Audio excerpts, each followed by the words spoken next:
Hi students, welcome to వరండరీస్. ఈరోజు మనం సింప్లిఫికేషన్స్లో నుండి పర్సంటేజెస్లో అడిగే క్వశ్చన్స్ ఎలా ఉంటాయన్న దాని మీద డిస్కస్ చేద్దాం. ఫస్ట్ ఆఫ్ ఆల్ పర్సంటేజ్ అంటే ఏంటి అన్నది చూద్దాం. ఫస్ట్ ఆఫ్ ఆల్ ఏదైనా ఒక నెంబర్ని వాల్యూని 100కి బేస్ చేసుకుని చెప్తే దాన్ని పర్సంటేజ్ అని అంటారు. అంటే ఎక్స్ పర్సంటేజ్ అని అంటే value is X for every 100. అంటే ఎవరైనా సరే 10% అన్నారనుకోండి, ప్రతి 100కి 10 ఇస్తున్నట్టు. 10% రూపీస్ మనం ఏదైనా అడిగాం ఎవరినైనా సరే అంటే 10% కమిషన్ అన్నామంటే ప్రతి 100కి 10 రూపాయలు ఇస్తున్నట్టు. 15% ట్యాక్స్ అన్నారనుకుంటే ప్రతి 100కి 15 రూపాయలు ట్యాక్స్ పే చేయమని అడుగుతున్నట్టు. సో పర్సంటేజ్ అంటే వాల్యూ ఇన్ టర్మ్స్ ఆఫ్ 100 అని చెప్పొచ్చు, వాల్యూ పర్ ఎవ్రీ 100 అని చెప్పొచ్చు. అయితే సింప్లిఫికేషన్స్లో మనకి పర్సంటేజ్ నుంచి అడిగే సమ్స్ను సాల్వ్ చేయడానికి మెయిన్లీగా మనం ప్రాక్టీస్ చేయాల్సినవి ఇవ్వండి. ఫ్రాక్షన్ వాల్యూస్ ఆఫ్ పర్సంటేజెస్ అంటే 50% ఇచ్చినప్పుడు హాఫ్ అని తీసుకోవాలి, 1/3 అని ఇచ్చినప్పుడు 33.33 అని తీసుకోవాలి. అంటే మనకు పర్సంటేజ్ ఇస్తే దాన్ని ఫ్రాక్షన్లోకి మార్చడం రావాలి, ఫ్రాక్షన్ ఇస్తే దాన్ని పర్సంటేజ్లోకి మార్చడం రావాలి. అయితే ఇవన్నీ మీరు ప్రాక్టీస్ చేసినప్పటికీ కొన్నిసార్లు మర్చిపోవడం అనేది జరుగుతుంది. అలా మర్చిపోయినప్పుడు మనం ఎలా గుర్తుపెట్టుకోవాలి? ఫర్ ఎగ్జాంపుల్ ఎవరైనా సరే 30% అని తెలియదు మీకు. ఈ 30%ని ఫ్రాక్షన్గా మార్చాలంటే డివైడ్ విత్ 100 అంటే ఏదైనా పర్సంటేజ్ని ఫ్రాక్షన్గా కన్వర్ట్ చేయాలంటే డివైడ్స్ విత్ 100. అలా కాకుండా మీకు ఒక ఫ్రాక్షనే ఇచ్చారు, ఈ ఫ్రాక్షన్ని పర్సంటేజ్గా మార్చమని ఎవరైనా అడిగితే దాన్ని multiply with 100. So 5 can be 20 times divided, that equal to 2 into 20, 40%. So a fraction can be changed into percentage when we multiply with 100. A percent can be converted into fraction by dividing with 100. Divide చేస్తే ఫ్రాక్షన్గా మారుతుంది, multiply చేస్తే పర్సంటేజ్గా మారుతుంది. ఈ రెండు విషయాలు మీరు గుర్తుంచుకోవాలి. ఈ టేబుల్ని మాత్రం కన్ఫామ్గా మనం బై హార్ట్ చేయడం బెటర్. ఇప్పుడు పర్సంటేజ్లో వచ్చే సమ్స్ ఎలా ఉంటాయి అనేది మనం చూద్దాం సింప్లిఫికేషన్లో. ఓకే, ఆల్రెడీ మనం పర్సంటేజ్ క్యాలిక్యులేషన్ చూసాం. ఎవరైనా సరే 25% ఆఫ్ 60 అని అడిగారు అనుకోండి, ఒకటి మనకు ఆల్రెడీ భిన్నం తెలిస్తే కనుక 1/4 అని తెలుసు. 1/4 ఇంటూ 60 అని తీసుకుంటే 4 ఇందులో 15 times అని రాసుకోవచ్చు. ఓకే, లేదా ఆ 60నే మనం 100% అని అనుకుంటే, వాడు ఏది అడిగాడో దాన్ని 100% అని బేస్ తీసుకుంటే దీన్ని 25% కావాలి. సో 60లో ఆఫ్ అంటే 100లో ఆఫ్ ఎంత అవుతుంది? 50%. అప్పుడు దీని వాల్యూ ఎంత అవుతుంది? 30. నెక్స్ట్ 50లో ఆఫ్ ఎంత? 25%. సో 30లో ఆఫ్ 15%. ఈ విధంగా మనం 15. సో ఈ విధంగా మనం క్యాలిక్యులేట్ చేయొచ్చు. సో 25% ఈక్వల్ టు 15 అని తీసుకోవచ్చు. మన ఇష్టం, 5% అడిగినా చెప్పొచ్చు. 5% అంటే 25లో 5 parts. 5 parts చేస్తే ఇది 5%. ఈ 15 కూడా 5 parts చేస్తే మనకు వచ్చేది 3.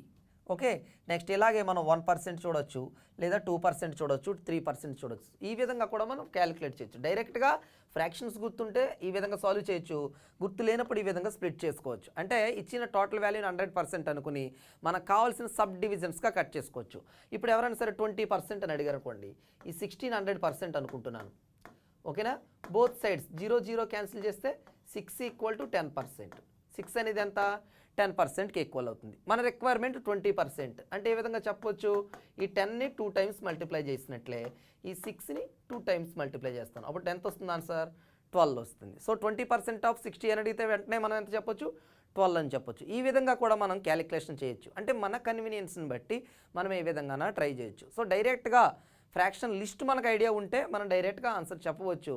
ఐడియా లేకపోయినా సరే మనం ఈ విధంగా సాల్వ్ చేసే ఛాన్స్ ఉంది. సో ఇప్పుడు మనం క్వశ్చన్స్ డిస్కస్ చేద్దాం. First question, 10% of 450. మనకు ఆల్రెడీ 10% అంటే ఎంత తెలుసు? 1/10 అని తెలుసు. ఆఫ్ అంటే ఇంటూ 450. So 0 0 cancelled. రిజల్ట్ ఎంత అండి? 45 వస్తుంది. నెక్స్ట్ ఇక్కడ చూడండి, 11% ఆఫ్ 220 అన్నాడు, కానీ మనకు 11% అంటే తెలీదు. సో నేను ఈ 220ని ఫస్ట్ ఆఫ్ ఆల్ 100% అనుకుంటున్నాను.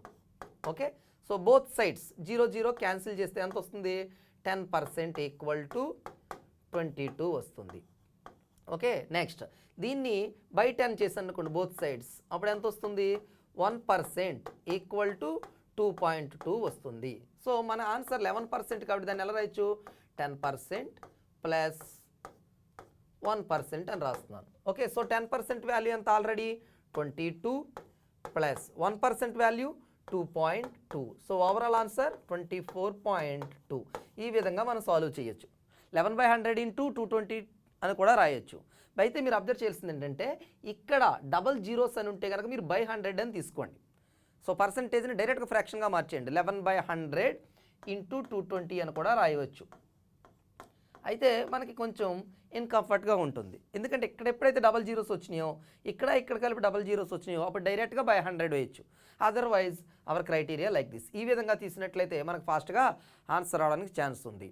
ఎందుకంటే మనకి డేటా ఇంటర్ప్రిటేషన్లో కూడా ఇటువంటి పర్సంటేజెస్ క్యాలిక్యులేషన్స్ యూజ్ అవుతాయి. కాబట్టి మీరు దీన్ని మైండ్లో పెట్టుకోండి. Next 15% of 360. మరలా సేమ్ 360ని ఫస్ట్ 100% అనుకున్నాను. 100% ఈక్వల్ టు 360. సో 0 క్యాన్సిల్ చేస్తే 10% ఈక్వల్ టు 36. నెక్స్ట్ 10లో ఆఫ్ ఎంత? 5. సేమ్ ఇక్కడ ఎలాగైతే ఆఫ్ చేసామో ఇక్కడ కూడా ఆఫ్ చేయాలి. 36లో ఆఫ్ 18. సో టోటల్ 15% అంటే ఎంత? 10% plus 5% 15%. In the same way ఇక్కడ కూడా యాడ్ చేయండి. 36 plus 18 that equal to 54. So our answer will be 54. ఇవ్వబడిన పర్సంటేజ్ని స్మాల్ డివిజన్స్గా కట్ చేసుకుంటే మనకి ఫాస్ట్గా ఆన్సర్ వచ్చే చాయిస్ ఉంది. So 15% of 360 equal to 54. In the same way 19% of 400. మన దగ్గర 19% లేదు. సో డైరెక్ట్గా 100% ఈక్వల్ టు 400 అనుకుంటే డైరెక్ట్గా 1% ఈక్వల్ టు 4 అవుతుంది. In the same way 19% equal to ఎంత అవుతుంది? 19 into 4 that equal to 76. Okay, ఈ విధంగా సాల్వ్ చేస్తాం. నెక్స్ట్ 25% ఆఫ్ 480 అని అడిగాడు. మనకు ఆల్రెడీ 25% అంటే ఎంత తెలుసు? 1/4 అని తెలుసు. ఆఫ్ అంటే into 480. So 4 can be divided 480 into 120 times. That equal to 120. Next 50% of 375. 50% అంటే ఎంత? Of 1/2 into 375. సో 2 ఇందులో 18 times 36, 15లో 7 times 14.5. So answer will be 187.5. So 25% 50% వచ్చినప్పుడు ఫ్రాక్షన్స్ వాడి డైరెక్ట్గా ఆన్సర్ చెప్పేయవచ్చు. Next 75% of 680. మనకు ఆల్రెడీ 75% అంటే ఎంత అండి? 3/4 అని మనం చదువుకున్నాం. ఆఫ్ అంటే into 680. Next 4 170 times 3 into 17 51 put 0. So answer will be 510. ఇక్కడ చూడండి 21% ఆఫ్ 378 అని ఇచ్చాడు. ఇక్కడ అసలు జీరోస్ లేవు, 21% ఫ్రాక్షన్స్ లేదు. అలాంటప్పుడు ఏం చేస్తాను? First of all 100% equal to 378 అని తీసుకుంటున్నాను. ఓకేనా? బోత్ సైడ్స్ డివైడ్ విత్ 10 చేయండి. అప్పుడు ఏమవుతుంది? 10% ఈక్వల్ టు 37.8. మరలా బోత్ సైడ్స్ 10తో డివైడ్ చేయండి. అప్పుడు ఏమవుతుంది? 1% ఈక్వల్ టు 3.78. సో మనకి ఎంత అడిగాడు? 21% అడిగాడు. దీన్ని నేను ఏ విధంగా చెప్పొచ్చు? 2 10s are 20 ప్లస్ 1% అని చెప్పొచ్చు. ఓకేనా? సో 10% అంటే ఆల్రెడీ 37.8 అని తెలుసు. సో దాన్ని ఇక్కడ సబ్స్టిట్యూట్ చేస్తే plus 3.78. So that equal to 75.6 plus 3.78 that equal to 79.38. ఈ విధంగా మనం ఫైండ్ అవుట్ చేస్తాం. ఎందుకంటే ఇచ్చిన రెండు నెంబర్లకు కూడా పర్సంటేజ్ నెంబర్కి కానీ నార్మల్ నెంబర్కి కానీ ఎక్కడా కూడా జీరో అనే వర్డ్ లేదు. అలా లేనప్పుడు మనం ఈ విధంగా సాల్వ్ చేయడం కంఫర్ట్ అవుతుంది. అట్లీస్ట్ 10 అని ఇస్తే ఐదర్ ఫ్రాక్షన్గా స్ప్లిట్ అయినా చేయొచ్చు, లేదా బై 100 అయినా చేయవచ్చు.